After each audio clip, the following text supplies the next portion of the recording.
Mais uma vez quero te dar as boas-vindas para o canal Reconciliação. Lembrando que nós estamos baseados em 2 Coríntios 5, de 17 a 21, onde diz que tudo provém de Deus, que nos reconciliou consigo mesmo através de Jesus Cristo.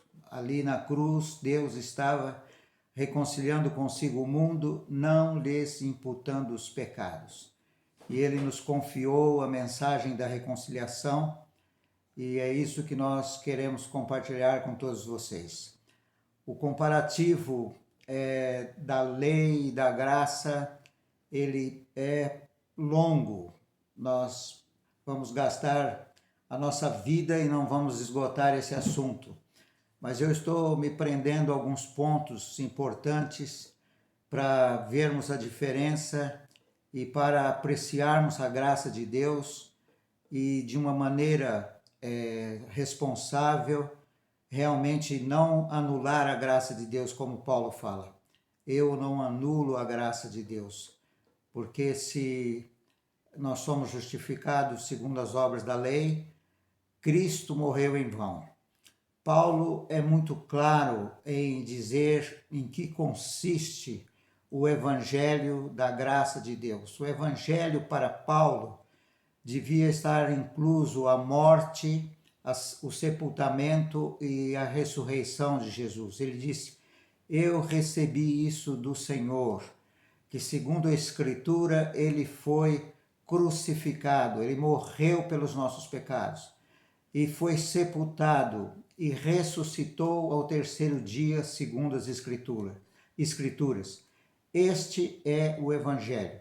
Se qualquer pregação que você ouve, que você busca, que não traz essa marca de morte na cruz, de sepultamento e de ressurreição, não é o Evangelho. E o Evangelho, para Paulo, é o Evangelho da graça de Deus. Ali na cruz, a obra que Jesus Cristo fez era para toda a humanidade. E Deus estava ali consumando todo o seu plano redentivo, tanto do homem como do universo, de todas as coisas que foram danificadas pelo pecado desde a queda de Satanás, quando ele se exaltou contra Deus e se rebelou e levou consigo uma grande parte dos anjos celestiais. E então o comparativo que eu quero estar trazendo hoje é para ver que mesmo quando Jesus estava aqui, eu já disse isso em outra ocasião, mas devo afirmar novamente, que os 4 evangelhos, Mateus, Marcos, Lucas e João, que são os 4 evangelhos que contam do nascimento até a morte de Jesus Cristo, eles foram escritos depois da morte de Jesus. Até a morte de Jesus, todos os ensinos de Jesus, eles estão baseados na lei de Moisés, é lógico, ampliando o significado da lei de Moisés, mas mostrando a necessidade que nós temos de ter um Salvador. Vamos lembrar que Jesus, ele estabelece a nova aliança, a aliança da graça, na sua morte. Pouco antes dele ir para a cruz, ele reuniu os discípulos, comemorando a ceia do Senhor. Ele abençoou e distribuiu o pão, dizendo: é o meu corpo que é partido, que vai ser quebrado por vós. E também o cálice, depois de cear, ele tomou o cálice, deu graça e disse: este é o cálice da nova aliança, aliança no meu sangue, o meu sangue que será derramado em favor de muitos. Então, até esse momento, a nova aliança não tinha sido inaugurada. E faz parte, os evangelhos, do período da dispensação da lei, que veio de Moisés até Jesus Cristo. E vamos lembrar que na última mensagem eu disse que Jesus não veio destruir a lei, mas ele veio cumprir a lei. E ele cumpriu plenamente a lei. Mas eu quero hoje trazer mais algumas coisas que contrastam a lei e a graça. A lei, a velha aliança é chamada, contrasta com a nova aliança, que é chamada aliança da graça. Na primeira aliança, ou melhor, na velha aliança, vamos lembrar que o homem estava em primeiro lugar. Se ele obedecesse, se ele fizesse as coisas que Deus mandou, ele seria abençoado. Se ele não fizesse, ele seria amaldiçoado. Era uma aliança condicional. Na aliança da graça, Jesus já fez, e ele é o primeiro. Ele morreu por nós. Agora nós estamos em segundo lugar, nós precisamos crer. Crer que ele morreu por nós, pelos nossos pecados, que ele é o Cordeiro de Deus que tira o pecado do mundo. No Antigo Testamento, eles tinham que apresentar as ofertas dos cordeiros, que simplesmente era uma sombra representativa daquilo que viria a ser a realidade quando Jesus viesse. Jesus vindo, ele é o Cordeiro que tira o pecado do mundo, e nós precisamos crer.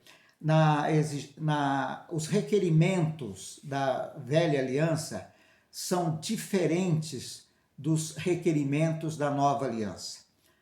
Por exemplo, o primeiro mandamento, amarás o Senhor teu Deus de todo o teu coração, de todo o teu entendimento, de toda a tua alma, de todas as tuas forças, é um mandamento, vamos dizer assim, impossível do homem cumprir. Seja honesto com você mesmo e veja que nós não temos esta qualidade de amor. Amar a Deus com todo o nosso coração, com toda a nossa força, com todo o nosso entendimento, com toda a nossa alma, é um mandamento grandiosíssimo, algo longe de sermos atingido, a ser atingido, um alvo muito alto. Este era o requerimento da velha aliança. Qual é o requerimento do amor na nova aliança? Nós o amamos porque ele nos amou primeiro. Notem isto, nós o amamos porque ele nos amou primeiro. Quando um pecador reconhece o amor de Deus, conhece o amor de Deus, experimenta o amor de Deus, ele tem agora uma capacitação pelo Espírito Santo para poder retribuir esse amor, ainda que seja não com o nosso próprio amor, mas o amor de Deus que está derramado em nossos corações. É isso que diz Romanos 5:5. Porque o amor de Deus é derramado em nossos corações pelo Espírito Santo que nos foi dado. Então nós amamos a Deus não com as nossas forças, não com o nosso entendimento, mas nós amamos a Deus porque ele nos amou primeiro. E agora o seu Espírito em nós, quando nós confiamos nele, andamos por fé, crendo nele, ele nos capacita. Nós amamos pela fé com o amor de Deus. E o outro mandamento semelhante a esse era amar o próximo como a ti mesmo. Então, o homem, ele não tem o amor verdadeiro para amar o próximo. O seu amor é egoísta. Nós somos, por natureza, egoísta. Então, nunca vamos amar o próximo com o nosso amor natural, como nós amamos a nós mesmos. Mas o que diz o mandamento de Jesus? Ele disse assim, amai-vos uns aos outros como eu vos amei a vós. Assim, amais uns aos outros. Então veja que nós temos agora Jesus entrando na equação. Na velha aliança, nós não temos alguém para nos auxiliar. O homem está sozinho de um lado da aliança. Do outro lado está o Deus Santo, Todo-Poderoso, com uma lei espiritual, uma lei moral, uma lei cerimonial de alto nível, longe do alcance da pessoa normal, da pessoa comum. Realmente o propósito da lei, como nós já vimos, era para calar a boca de toda a humanidade e fazer com que todos se sentissem pecador e conscientes de que precisam de um Salvador. Mas Paulo também, escrevendo aos Efésios, ele diz que nós amamos uns aos outros porque Jesus nos amou e nos perdoou. E Paulo diz então assim: assim como vocês receberam perdão através de Cristo Jesus, perdoai uns aos outros.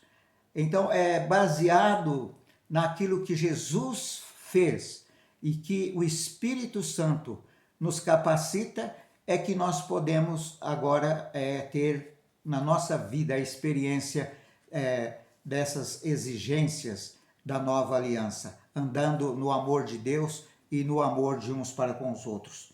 Então, os requerimentos são diferentes.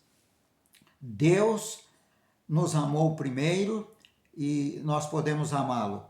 Ele derramou o seu amor nos nossos corações e nós podemos então amá-lo. As razões por que foram dadas as leis, já vimos isto, é para que toda a boca se cale diante de Deus e reconheça que precisamos de um Salvador. A lei foi dada para avultar o pecado, aumentar o pecado, trazer consciência do pecado. Mas a graça vem ao nosso encontro quando nós ainda éramos pecadores, ímpios, incapazes de fazer o bem e a vontade de Deus. Ele nos amou de tal maneira que deu o seu Filho unigênito para que todo aquele que nele crê não pereça, mas tenha a vida eterna. Eu não sei se vocês se lembram, mas numa das ministrações eu falei de quantas vezes o povo reclamou no deserto antes da lei e Deus graciosamente os abençoou com o seu favor imerecido, com a sua graça, apesar deles serem um povo rebelde e ter tanta murmuração no seu coração. Mas depois que veio a lei, aconteceu que no deserto o povo começou a reclamar e a murmurar, e Deus enviou uma praga de serpentes abrasadoras que, picando o povo, eles morriam. E o povo começou a clamar para Moisés fazer alguma coisa. Veja, agora já é depois da lei. E agora, então, Moisés pergunta a Deus o que fazer, e Moisés diz: olha, faça uma serpente de bronze e coloca numa haste, num poste, numa vara alta, e avise o povo que quando for picado pela serpente, olhe para aquela serpente de metal, e quem olhasse para aquela serpente seria curado. E morreram, parece-me que 21 mil pessoas nesta reclamação ali no deserto, depois que veio a lei. Mas a solução que Deus deu ali no deserto prefigurava Jesus Cristo que viria na cruz, ser levantado na cruz para salvar o pecador. Foi o que Jesus Cristo disse a Nicodemos, aquele fariseu, aquele príncipe dos judeus que foi ter com Jesus de noite e perguntou que ele queria saber como ter vida eterna. E Jesus disse para ele que ele tinha que nascer de novo. E Jesus disse que o novo nascimento era crer nele. Jesus disse assim, Deus amou, assim como Moisés levantou a serpente no deserto, importa que o Filho do Homem seja levantado, para que todo aquele que nele crê não pereça, mas tenha a vida eterna. Porque Deus amou o mundo de tal maneira que deu o seu Filho unigênito, para que todo o que nele crê não pereça, mas tenha a vida eterna. Então, no período da lei, lá no Velho Testamento, em muitas ocasiões, Deus trazia uma demonstração da sua graça e da sua bondade, anunciando como seria na vinda de Jesus Cristo e como seria através da morte de Jesus Cristo. Então, esta é uma prova que eu queria compartilhar com vocês. Paulo, escrevendo a segunda carta aos Coríntios, ele diz que aquele ministério da letra que foi gravado em pedras, que são os 10 mandamentos, foi chamado ministério da condenação, ministério da morte. Em contraste, ele fala, agora nós temos o ministério do Espírito, de vida, o ministério que nos dá reconciliação com Deus, que nos dá liberdade, que nos dá paz com Deus através de nosso Senhor Jesus Cristo. Então são muitas, são infindáveis os paralelos que há entre a lei e a graça, fazendo essa diferença e nos apontando para aquilo que é o plano de Deus para nós. Mas me parece ainda que nós, os homens, somos tão orgulhosos, fazemos menção da graça, mas não a recebemos na sua totalidade, porque significa que nós não temos nenhum merecimento.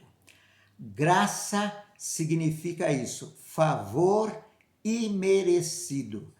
Para aqueles que se consideram pecadores e que nada merecem da graça de Deus, para esses é a graça de Deus.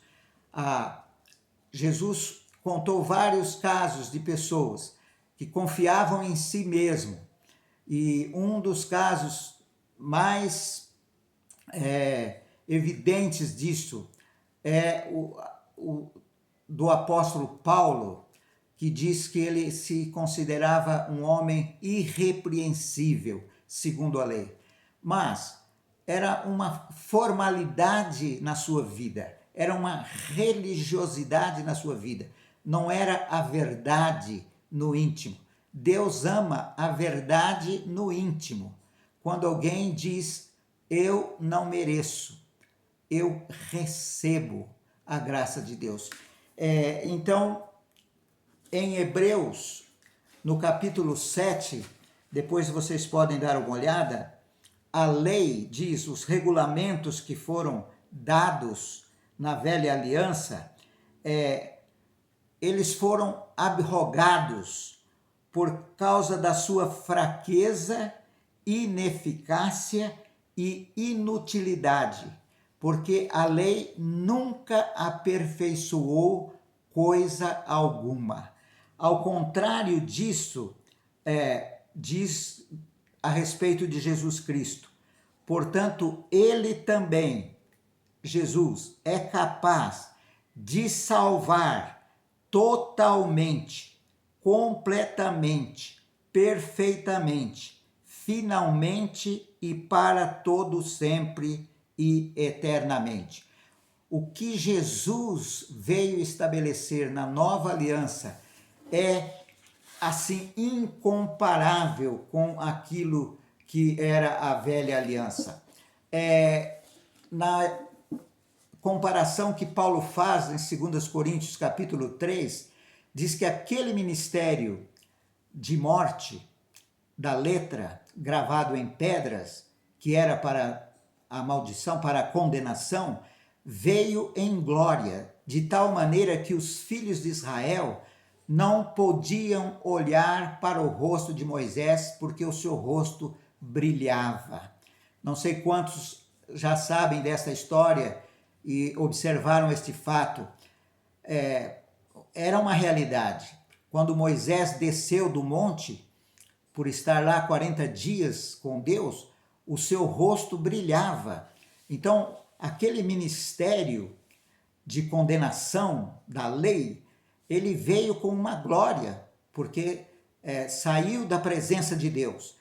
E houve uma intervenção, não sei por sugestão de quem, mas Moisés colocou um véu, um pano sobre a sua face, para que os filhos de Israel não olhassem. À primeira vista, nós temos a impressão de que aquilo foi colocado por Moisés para poupar a vista do povo por causa da glória de Deus. Mas o Espírito Santo, através de Paulo, nos revela a causa por que Moisés colocou o véu. Sabe por quê? Porque era uma glória que se desvanecia. Era uma glória que estava se ofuscando e que em poucos tempo ela se desvanecia completamente. E Moisés, para encobrir este fato de que a glória passaria, ele colocou o véu. E se tornou depois um costume. Toda vez que Moisés ia falar com o povo, ele punha um véu sobre a sua face, como quem dizendo: olha, gente, lembra? Esse ministério tem uma glória. Mas Paulo faz a comparação que é uma glória muito mais excelente, a glória do Espírito que dá vida. Porque nós olhamos, eu olho agora nos seus olhos e posso te dizer: Deus te ama, Deus pode perdoar os seus pecados, Deus pode te dar vida eterna, Ele é o teu Salvador, Ele é o meu Salvador. Nós temos uma glória que não é passageira, uma glória eterna. E Paulo fala: não somos como Moisés, que punha um véu sobre a sua face, mas com o rosto desvendado, contemplando como por um espelho, na palavra do Senhor, nós somos transformados de glória em glória, na mesma imagem, como pelo Espírito do Senhor. Eu queria te desafiar a você gastar tempo com a palavra de Deus, você sozinho, muitas vezes no seu escritório, ou no seu quarto, na sua sala, aonde você quiser, ou no carro, onde você estiver, quando você tiver um momento, para você estar contemplando a glória do Senhor, com o seu rosto desvendado, pedindo ao Espírito Santo que ministre no seu coração a palavra da verdade, a palavra do Evangelho, que é o poder de Deus para a salvação de todo aquele que crê. E a sua vida não será mais a mesma. Você será impactado pela palavra de Deus entrando no seu coração, entrando na sua vida e mudando os desígnios e propósitos do coração. Então, a graça de Deus é maravilhosa. Jesus, nos dias que estava aqui, ele disse para os fariseus e para os religiosos do seu tempo: ninguém põe vinho novo em odres velhos. Vinho novo deve ser colocado em odres novos. Ninguém coloca remendo velho, novo em roupa velha. Nós precisamos ter um recipiente novo. Aquele que está em Cristo é uma nova criatura.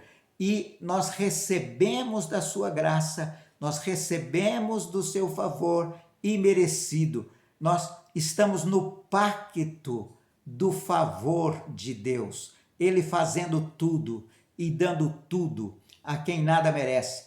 Nós só precisamos ter esta humildade e a fé para recebermos aquilo que já foi preparado para nós antes da fundação do mundo.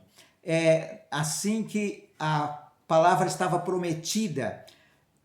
Eu li na ministração passada um texto do profeta Jeremias que diz que vem dias, diz o Senhor, que farei uma nova aliança, mas Jeremias diz mais ainda, ele diz assim: farei com eles uma aliança eterna, segundo a qual não deixarei de lhes fazer o bem, e porei o meu temor no seu coração, para que nunca se apartem de mim.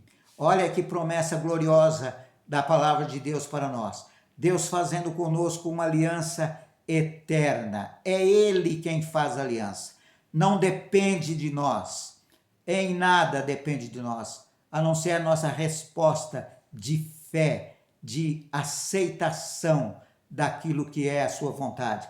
E ele diz, é uma aliança eterna. É uma aliança que Deus se compromete de não deixar de nos fazer o bem. Ele não deixa de nos fazer o bem. Ele sempre vai fazer o bem. E ele põe nos nossos corações o temor a ele, um temor reverencial, um respeito profundo no nosso coração, não um medo, mas um amor, um temor cheio de amor, do qual a palavra fala que nós clamamos, Abba, Pai, significa paizinho.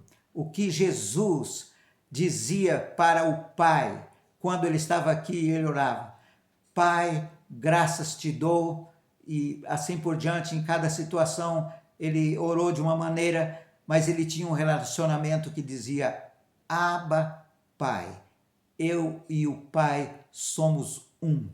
É esta a qualidade de vida que Jesus Cristo veio nos proporcionar, numa eterna aliança, em que o seu temor está nos nossos corações, para nunca nos apartarmos dele, para nunca nos apartarmos dele. Nada vai nos separar do amor de Cristo, nada vai nos separar. Eu te desafio a ler Romanos capítulo 8, e você vai ver que nada absolutamente pode nos separar do amor de Deus que está em Cristo Jesus. Então, hoje, o que nós temos na igreja é uma mistura do velho com o novo. Preste atenção na sua própria vida e nas mensagens que você tem ouvido.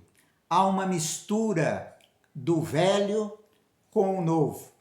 E há um princípio na palavra de Deus sobre a semente que diz assim, não semeareis semente de duas espécies no teu campo, no mesmo lugar. Quem conhece um pouquinho de agricultura sabe como que uma semente influencia noutra semente. Nós temos, por exemplo, no milho, o híbrido. O que é o híbrido? Foi uma mistura feita que corrompeu a boa semente. E o híbrido agora não se multiplica. Nós temos isso nos animais também. O burro é um animal híbrido, porque é uma mistura de um jumento com uma égua. E ele não procria, ele não dá fruto, porque ele é fruto de uma mistura.